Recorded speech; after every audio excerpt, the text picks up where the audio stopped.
پہلے پھر اسد کا فون آیا، مہرین اس بار ویزے کا مسئلہ آ گیا ہے، میرا پاسپورٹ کمپنی کے پاس ہے، جب تک وہ واپس نہیں کرتے میں نہیں آ سکتا۔ اور میں نے پھر خاموشی اختیار کر لی، مگر دل کے اندر جیسے کچھ ٹوٹ گیا۔ اماں کھانے کے دوران بھی خاموش رہنے لگی اور ابا بھی بار بار کہتے یہ کیسا لڑکا ہے جو نکاح کے لیے بھی چھٹی نہیں لے سکتا۔ تیسرے مہینے ہم نے پھر کوشش کی، اس بار میں خود اسد کو فون کر کے کہا، دیکھیں میں کب سے انتظار کر رہی ہوں، سب تیاریاں بار بار ہو رہی ہیں، لوگ باتیں بنانے لگے ہیں۔ اسد نے لمبی سانس لی اور کہا، مہرین تم سمجھو میں بھی چاہتا ہوں کہ آ جاؤ، مگر کام کی مجبوری ہے۔ یہ جملہ میرے دل میں کانٹے کی طرح چبھ گیا۔ کام کی مجبوری کیا؟ میں اتنی غیر اہم تھی کہ نکاح بھی مجبوری سے کم اہم ہو گیا تھا۔ محلے میں باتیں شروع ہو گئیں، عورتیں چپکے چپکے کہتی لڑکا اگر اتنا مصروف ہے تو شادی کیوں کر رہا ہے، پتہ نہیں یہ نکاح ہو بھی پائے گا یا نہیں۔ وہ سب جملے اماں کے دل کو چیر کر رکھ دیتے۔ ایک رات انہوں نے مجھے اپنے پاس بٹھا کر ایک بات پھر سمجھانا شروع کر دیا، بیٹا اب ہمیں فیصلہ کرنا ہوگا، یا تو ہم اس کا انتظار کرتے رہیں اور بات لمبی ہوتی رہے، یا پھر آن لائن نکاح کر کے تمہیں اس کا ویزا بنوانے کے لیے کہہ دیں، یا پھر اس رشتے سے ہی انکار کر دیں۔ مگر انکار کا سن کے میں اپنی جگہ سے ہل بھی نہیں پائی۔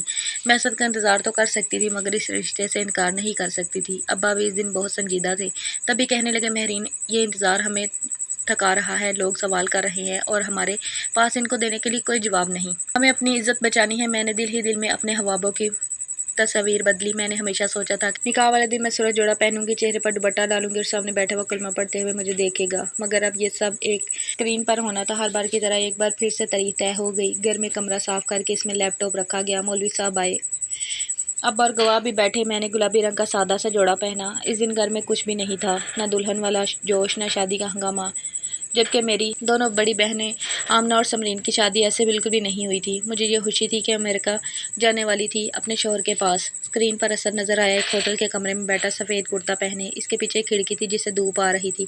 وہ مسکرایا مگر اس کی مسکراہٹ میں وہ جذبات نہیں تھے جو میں نے اپنے خوابوں میں دیکھے تھے۔ مولوی صاحب نے نکاح کے الفاظ پڑھے، میں نے قبول ہے کہا مگر میری آواز میں لرزش تھی۔ اسکرین کے دوسری طرف سے بھی وہی الفاظ آئے اور یوں میرا نکاح مکمل ہو گیا۔ شادی کی سب رسمیں ہونے کے بعد میں اپنے سسرال والوں کے ساتھ رخصت ہو گئی اور سجی ہوئی سیج پر دلہن بنی بیٹھی تھی، مگر تب میں سوچنے لگی، آخر میں تو تیار ہوئی کس کے لیے؟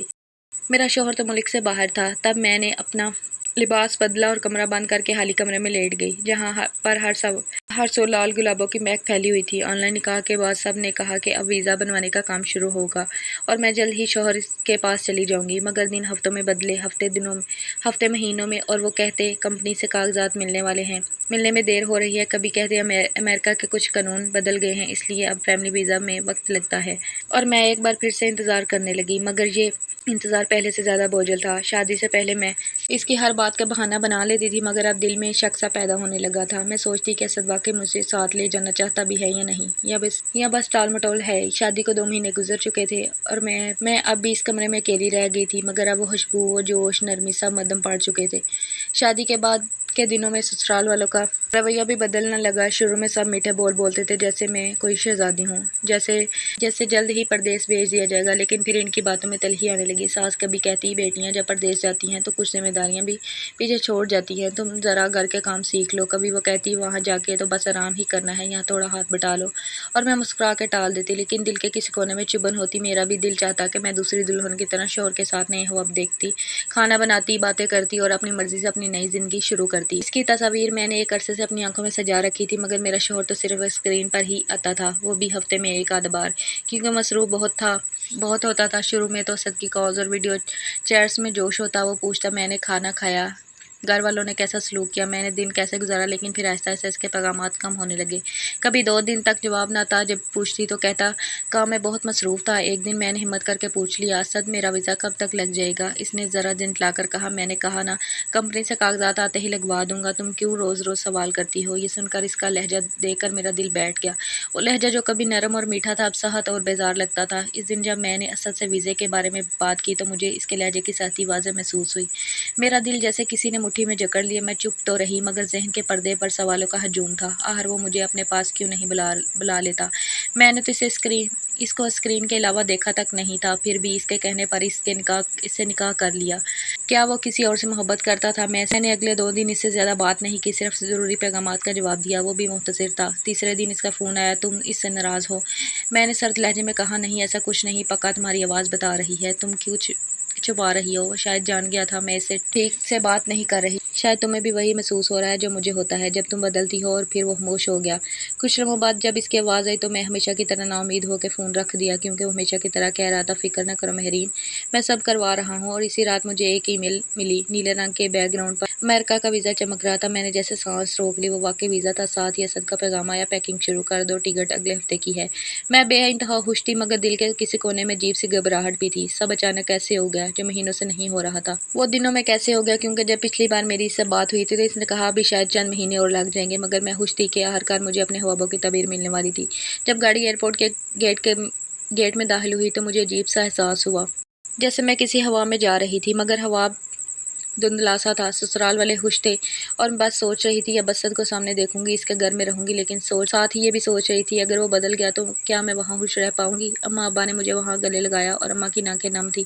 مجھے ایسے لگا جیسے وہی میری رخصتی کا دن تھا۔ میں نے اماں ابا سے نظریں چرا لی کیونکہ پہلی بار میری آنکھوں میں نمی تھی، مگر اگلے ہی لمحے میں مطمئن تھی کیونکہ میری سب سے بڑی خواہش پوری ہو رہی تھی۔ میں دنیا گھومنے کے سفر پر نکل پڑی۔ جہاز کے اندر بیٹھتے ہی میرے دل میں عجیب سی بے چینی جگہ بنا گئی۔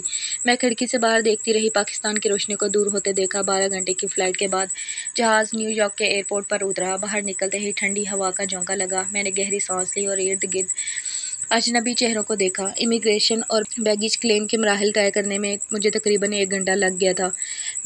ہاتھ میں بیگ تھا، کندھوں پر چھوٹا سا پرس اور دل میں ہلکی سی دھڑکن کہ اب اسد کو دیکھنے والی ہوں۔ میں نے اپنی شال درست کی، بال کان کے پیچھے کیے کر کے ایک آخری بار آئینے میں جھانکا اور دل ہی دل میں کہا لمحہ آنے والا ہے۔ باہر نکلتے ہی ہال میں سینکڑوں لوگ اپنے اپنے پیاروں کے انتظار میں کھڑے تھے۔ کسی کے ہاتھ میں گلدستہ تھا، کسی نے کارڈ پکڑا ہوا تھا اور کئی لوگ موبائل پر کال کر رہے تھے۔ میں نے بھی ادھر ادھر نظریں دوڑائیں، مجھے یقین تھا کہ وہیں کہیں اسد بھی ہاتھ میں پھول لیے میرے انتظار میں کھڑا ہوگا۔ میں نے چاروں طرف دیکھا مگر مجھے اسد نظر نہیں آیا۔ میرے دل کی دھڑکن تیز ہونے لگی۔ میں نے موبائل نکالا اور فوراً اسے کال ملائی، مگر نیٹ ورک کی وجہ سے کال نہیں لگ رہی تھی۔ مجھے ڈر لگنے لگا، پردیس میں اکیلی کھڑی تھی، نہ آگے جا سکتی تھی نہ پیچھے لوٹ سکتی تھی۔ لیکن جیسے وقت گزرتا گیا میرا ڈر بڑھتا چلا گیا۔ اچانک میری نظر ایک کونے میں کھڑے ایک شخص پر پڑی۔ وہ سوٹ پہنے ہاتھ میں کارڈ لیے کھڑا تھا جس پر انگریزی میں میرا پورا نام لکھا تھا۔ میں چونکی۔ وہ سیدھا میری طرف بڑھا اور مسکرا کے بولا آپ مہرین ہیں؟ یہ سن کر مجھے خوشی بھی ہوئی اور حیرانی بھی۔ پھر وہ بولا میں طارق ہوں، اسد کا دوست، آج وہ آپ کو لینے نہیں آ سکا، اس نے مجھے بھیجا ہے کیونکہ وہ بہت مصروف ہے۔ میرے قدم جیسے وہی رک گئے۔ کیا وہ اتنا ہی مصروف تھا کہ اپنی بیوی کو لینے کے لیے وقت بھی نہیں نکال سکا؟ میری خوشی ایک دم مانت پڑ گئی اور اس خوشی کی جگہ غصے نے لے لی۔ مگر طارق آگے بڑھ کر میرا سامان اٹھانے لگا اور ساتھ ساتھ افواہیں دیتا رہا کہ اسد آج کچھ کام میں الجھا ہوا ہے، بس اس نے کہا کہ میں آپ کو گھر لے جاؤں۔ وہ لمحہ جس کے لیے میں نے مہینوں گن کے دن گزارے تھے مجھے چھن سا گیا۔ میں نے کچھ کہنا چاہا مگر ایئرپورٹ کا شور اور سفر کی تھکن نے زبان بند کر دی۔ نیو یارک کی ٹھنڈی ہوا میرے کانوں سے ٹکرا رہی تھی۔ باہر گاڑیاں قطار میں کھڑی تھی۔ طارق نے میرا بیگ ٹرالی سے اٹھا کے پچھلی سیٹ پر رکھ دیا۔ گاڑی میں بیٹھتے ہی میں نے کھڑکی سے باہر دیکھنا شروع کر دیا۔ طارق نے 2-3 بار بات کرنے کی کوشش کی مگر میرے اندر غصہ بھرا ہوا تھا۔ میرے جواب مختصر تھے۔ اصل میں میرے ذہن میں صرف ایک ہی سوال تھا، کیا اسد نام کا کوئی انسان تھا بھی یا نہیں، اور اگر تھا تو کہاں؟ تقریباً 1 گھنٹے بعد ہم ایک درمیانے درجے کے اپارٹمنٹ پہنچے۔ کوئی شاندار ویلا یا بڑا گھر نہیں تھا جیسے میں نے خوابوں میں سوچا تھا۔ طارق نے آگے بڑھ کر کہا یہی اسد کا گھر ہے، آپ آرام کریں، وہ خوشی آ جائے گا۔ میں جانتی تھی کہ کوئی سوال پوچھنا بیکار ہے کیونکہ ہر سوال کا جواب یہی ملے گا، اسد مصروف ہے، اس لیے میں خاموشی سے اپارٹمنٹ میں داخل ہو گئی۔ اتنے لمبے سفر کے بعد تھکن اور بھوک سے برا حال تھا۔ کچھ ڈھونڈتے ہوئے کچن میں گئی اور فریج کھولا تو چند کھانے پینے کی چیزیں رکھی تھی۔ کھانا کھانے کے بعد ایک بار پھر اسد کا انتظار شروع کر دیا۔ سارا دن گزر گیا۔ شام کے 6 بجے میں نے سوچا اب تو وہ آ جائے گا جس کے لیے میں اتنا لمبا سفر کیا۔ میں نے پھر 6 سے 7 بجے، پھر 8، پھر 9 بجے انتظار کیا اور پھر عشاء کے وقت دروازہ کھلا۔ میں فوراً اٹھ کھڑی ہوئی مگر اندر آنے والا اسد نہیں بلکہ ایک جوان لڑکی تھی، گورے رنگ کی کھلے بالوں والی خوبصورت لڑکی۔ میں رک گئی۔ لڑکی کے چہرے پر حیرت اور پھر ہلکی سی مسکراہٹ آئی اور وہ خود ہی انگریزی میں کہنے لگی کیا تم اسد کی بیوی تو نہیں؟ میں نے ہاں میں سر ہلایا۔ میری بات سن کر وہ ہنسنے لگی اور کہنے لگی میں سارہ ہوں۔ میرے قدم زمین میں دست گئے، دل تیزی سے دھڑکنے لگا۔ ہر یہ کون تھی اور کیا کر رہی تھی؟ سارا کہنے لگی اسد نے بتایا تھا کہ اس کی شادی ہو گئی ہے، مگر یہ نہیں کہا تھا کہ تم یہاں آ جاؤ گی۔ میرے کانوں میں گھنٹیاں بجنے لگی۔ سارا کی ہنسی جیسے میرے اندر کا سارا لہو جما گئی۔ وہ تو میرے سامنے ایسے کھڑی تھی جیسے یہ اس کا اپنا گھر ہو، شاید تھا بھی۔ میں صوفے کے کنارے بیٹھی، ہاتھ آپس میں جکڑے، نظریں فرش پر گاڑ کر سوچ رہی کہ آخر یہ سب کیا تھا؟ میرا شوہر کہاں تھا جس پر اندھا یقین کر کے میں اپنے سب کو چھوڑ؟ سارا ہی تھی جو وقفے سے خود مجھ سے بات کر رہی تھی۔ ٹینشن مت لو، اسد آ جائے گا، شاید دیر سے مقصد دیر سے آتا ہے۔ اس کے لہجے میں ایک عجیب سا اعتماد اور بے نیازی تھی، جیسے اسے میرے جذبات کی کوئی پرواہ ہی نہیں تھی۔ رات کے 10 بجے، پھر 11 بجے، پھر گھڑی نے 12 بجا دی۔ میری آنکھیں دروازے پر جمی رہی مگر وہ کھلا نہیں۔ نیند اور تھکن کی ملی جلی کیفیت میں جانے کب میں صوفے پر سو گئی۔ دروازے کی ہلکی سی آواز سے میری آنکھ کھلی۔ کمرے میں ہلکی سی روشنی تھی اور میں نے دھندلی نظروں سے دیکھا، وہ اسد ہی تھا۔ ہاں وہی تھا۔ میں نے اپنے شوہر کو پہلی بار باہر اپنے سامنے دیکھا تھا۔ مجھے لگا شاید جیسے میرے جذبات تھے اس کے لیے بھی ایسے ہی ہوں گے، مگر وہ بیزاری سے مجھے کہنے لگا میں تھکا ہوا ہوں، کل بات کریں گے۔ میرے اندر جیسے کچھ ٹوٹ گیا، مگر آخر کتنی دیر، کتنا عرصہ خاموش رہتی؟ میں نے اسی سانس میں بہت سارے سوال پوچھ ڈالے۔ ایئرپورٹ پہ کیوں نہیں آئے؟ سارا کون ہے جو تمہارے گھر میں رہ رہی ہے؟ اور کیا تمہارے پاس میرے لیے ذرا سا بھی وقت نہیں؟ تم نے مجھ سے شادی کیوں کی؟ میرا سانس پھول گیا تھا، مگر اسد ایک دم غصے سے اٹھا اور اس نے اپنے جوتے کونے میں پھینک دیے۔ پھر اس نے جو کہا وہ سننے کے بعد میرا دل چاہا کہ میں اسی لمحے مر جاؤں۔ وہ مجھے کہنے لگا مہرین، تمہیں سچ سننا ہے تو سن لو۔ ہاں، میں نے تم سے شادی صرف اپنے گھر والوں کی خوشی کے لیے کی تھی، کیونکہ میرے معصوم دیہاتی اماں ابا کو ہمیشہ یہی لگتا تھا کہ میں پاکستان سے لڑکی لوں، ان کی پسند کی، ان کی برادری کی۔ وہ راضی نہیں تھے کہ میں یہاں کسی سے شادی کروں، لیکن میری زندگی یہاں تھی، اس لیے میں نے امریکہ آنے کے 1 سال بعد ہی سارا سے شادی کر لی تھی۔ اور وہ لمحہ تھا جب مجھے لگا جیسے کسی نے میرے پیروں تلے سے زمین کھینچ لی ہو۔ مگر میں نے خود کو سنبھالا اور اس سے پوچھنے لگی کہ پھر اس نے مجھ سے شادی کر کے میری زندگی کیوں برباد کی؟ مگر اس کا وہی جواب تھا کہ میرے اماں ابا چاہتے تھے کہ میں ان کے لیے ایک بہو لاؤں، میں ان کو بھی خوش رکھنا چاہتا تھا، اس لیے میں نے ان کی پسند سے صرف یہ سوچ کے شادی کر لی کہ میری بیوی کو پاکستان میں ہی تو رہنا تھا۔ میں نے سوچا اگر میں ایک آدھا بار چلا جاؤں گا تو سب خوش رہیں گے، لیکن جب تم نے بار بار اعتراض کرنا شروع کیا تو میرے ماں باپ مجھے ہی باتیں سنانے لگے، تب مجھے مجبوری میں تمہیں بلانا پڑ گیا۔ مجھے تو یقین ہی نہیں آ رہا تھا کہ میرے خواب اس طرح سے ٹوٹ جائیں گے۔ وہ انسان جس کے لیے میں نے اپنے اماں ابا کی سب نصیحتوں کو کوئی اہمیت نہیں دی تھی، میرے سامنے ایسے کھڑا تھا جیسے یہ سب کوئی چھوٹی سی بات تھی، جیسے میری زندگی اس کے لیے محض ایک تماشا تھی۔ وہ خود ہی کہنے لگا کہ تم بھی پاگل لڑکی تھی۔ جب میں تمہیں ہر بار انکار کرتا رہا کہ میں نہیں آ سکتا، مصروف ہوں، تو تم پھر بھی پیچھے نہ ہٹی، بلکہ مجھ پر یقین کر کے بیٹھی رہی۔ اور آج اگر تم یہاں آئی ہو تو صرف اپنی ضد اور اپنی مرضی سے۔ میں نے تمہیں مجبور نہیں کیا کہ تم سب کچھ چھوڑ کر میرے پاس آؤ۔ اس کے وہ جملے میرے دل میں خنجر کی طرح لگے۔ وہ کافی دیر خاموش رہی تو وہ میرے قریب آ کر کہنے لگا میں جب تک چاہوں یہاں رہ سکتی ہوں اور میری بیوی کی حیثیت سے رہ سکتی ہو، جو چاہو کر سکتی ہو، میں تمہیں سب کچھ دے سکتا ہوں، لیکن میں تمہیں اور سارا کے درمیان نہیں لا سکتا، کیونکہ بیوی کا درجہ وہ صرف سارا کو دے سکتا ہے، مجھے نہیں۔ مجھے اپنے کانوں پر یقین نہیں آ رہا تھا کہ اسد مجھ سے یہ کیا کہہ رہا تھا، لیکن میرے سب خواب چکنا چور ہو گئے۔ میں نے اماں ابا سے ضد کی تھی، مجھے کسی پردیسی کی بیوی بننا ہے، جس کے ساتھ میں ساری دنیا کی سیر کروں، جس کے ساتھ مل کر ایک رنگین زندگی گزاروں، مگر جو میرا ہم سفر تھا وہ پہلے ہی کسی اور کا شریک حیات تھا۔ اس رات میں اپنے کمرے میں بند ہو گئی، وہ کمرہ جہاں میرا سوٹ کیس رکھا تھا۔ میں اٹھی، سہارا لیا اور بستر پر بیٹھ کے اپنا فون کو دیکھا۔ امی کا نمبر اسکرین پر جگمگا رہا تھا، مگر میں نے کال ریسیو نہیں کی۔ میں کیسے کہتی جس شخص کے لیے میں نے سب کچھ چھوڑ دیا، اس نے مجھے محض ایک رسم کے طور پر اپنی زندگی میں جگہ دی تھی، صرف اس لیے مجھ سے شادی کی تھی تاکہ اپنے اماں ابا کو خوش رکھ سکے، ان کا اعتماد، ان کا بھروسہ جیت سکے۔ نیند کا نام و نشان نہیں تھا، ہر پل یہی سوچ آتی رہی کہ میں اپنے گھر سے، اپنے اماں ابا سے دور اس لیے گئی تھی کہ یہ میرا مقدر تھا۔ اسد نے مجھے صاف کہہ دیا تھا کہ مہرین بہتر ہے کہ تم حقیقت کو قبول کر لو، اگر تم مانو گی تو میں تمہیں سپورٹ کروں گا تو تم یہاں رہ سکتی ہو، لیکن میرے معاملات میں دخل مت دینا۔ اس کا صاف مطلب تھا کہ ہماری شادی صرف ایک کاغذی رشتہ تھی۔ اسے ایک لفظ نے میری اندر باقی بچی ہوئی امید بھی ختم کر دی۔ میں جانتی تھی اب مجھے خود فیصلہ کرنا ہے، یا تو مصنوعی رشتے میں رہ کر اپنی پہچان مٹا دوں، یا ہمت کر کے اپنی زندگی اپنے ہاتھ میں لے لوں۔ بار بار مجھے اماں کی باتیں یاد آ رہی تھی کہ پردیس کی زندگی آسان نہیں ہوتی، مگر اس وقت میرے سامنے جو کٹھن زندگی کھڑی تھی، میں نے تو اس کا تصور بھی نہیں کیا تھا۔ میں نے تو ہمیشہ ایک سہارا دینے والے ہم سفر کی آرزو کی تھی، مگر مجھے تو اپنے شوہر کا ایک محبت بھرا لمس بھی میسر نہ ہوا۔ میرا فیصلہ تب بھی میرے ہاتھ میں نہیں تھا، میں چاہتی تو تب بھی اس ساری دنیا کی سیر کر سکتی تھی، جیسے چاہتے اپنی زندگی گزار سکتی تھی۔ فرق صرف اتنا تھا کہ ایک ہم سفر کے بغیر، جو میں نے کبھی سوچا بھی نہیں تھا، اور اگر میں چاہتی تو اسد کو چھوڑ کر واپس اماں ابا کے پاس بھی جا سکتی تھی، مگر میرا یہ قدم اٹھانے سے اماں ابا کے دل پر کیا گزرتی، یہ سوچ کر میرا وجود کانپ اٹھا کہ اماں ابا نے تو پہلے ہی میری ضد کی وجہ سے مجھے خود سے دور کیا تھا۔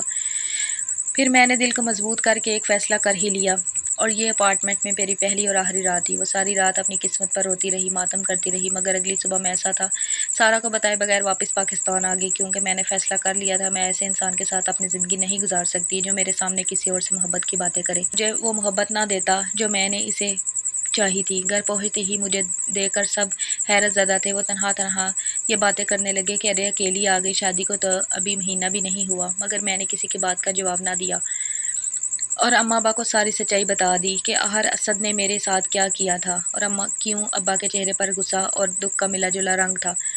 میری آنکھوں سے خاموش آنسو بہہ رہے تھے، مگر وہ اماں ابا تھے۔ ابا نے میرے سر پر پیار کیا اور کہنے لگے بیٹا تم نے جو کیا ٹھیک کیا، عزت سب سے پہلے ہے، ہم تمہارے ساتھ ہیں، لیکن لوگوں کی زبانیں بند نہ ہوں۔ لوگ مجھے طرح طرح کی باتیں کرنے لگے کہ شاید لڑکی میں ہی کوئی کمی تھی، امریکہ کے ماحول میں ڈال نہ سکی، شادی تو لڑکی کو ہر حال میں نبھانی چاہیے۔ ان جملوں نے کئی راتوں کی نیند چھین لی، لیکن آہستہ آہستہ میں نے خود کو سنبھالنا شروع کیا۔ پھر مجھے کسی کی پرواہ نہیں تھی، کیونکہ میرے اماں ابا میرے ساتھ تھے۔ لوگوں کا کیا، لوگوں کی زبانیں تو کبھی بند نہیں ہوتی، لوگ تو کسی کو کسی حال میں خوش نہیں رہنے دیتے۔ میں نے اسد کو خدا حافظ کہہ دیا اور 1 سال بعد ہی ابا نے میری شادی سلطان سے کر دی۔ آج میں سلطان کے ساتھ خوشحال زندگی گزار رہی ہوں، بس اس دنیا کی سیر کو تو نہیں جا سکتی کیونکہ وہ ایک فیکٹری میں نوکری کرتا ہے، لیکن وہ سلطان ہے اور اس نے میری اور میرے ماں باپ کی عزت کو اس وقت سنبھالا جب اسد نے اسے اپنے پیروں تلے روننے کا فیصلہ کیا۔ تو آج کی ہماری یہ کہانی آپ کو کیسی لگی، کمنٹ میں اپنی رائے کا اظہار ضرور کیجیے گا۔ شکریہ۔